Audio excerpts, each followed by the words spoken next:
বিসমিল্লাহির রাহমানির রাহিম।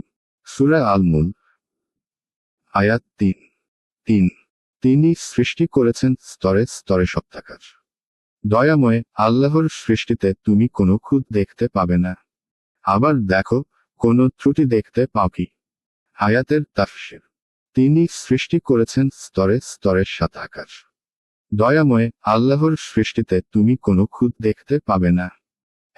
আবার তাকিয়ে দেখো, কোনো ত্রুটি দেখতে পাচ্ছ কি?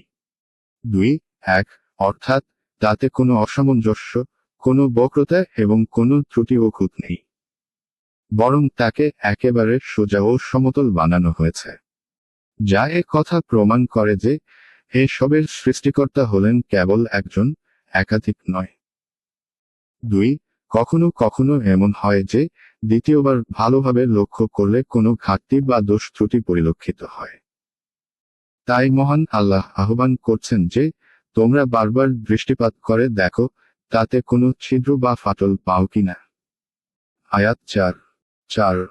অতঃপর তুমি বারবার দৃষ্টি ফিরেও, সেই দৃষ্টি ব্যর্থ ও ক্লান্ত হয়ে তোমার দিকে ফিরে আসবে।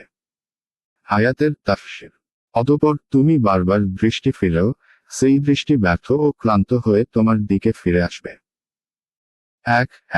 এখানে আবার তাকিদ করার উদ্দেশ্য হল নিজের মহাশক্তি এবং একত্বকে আরও বেশি স্পষ্ট করা।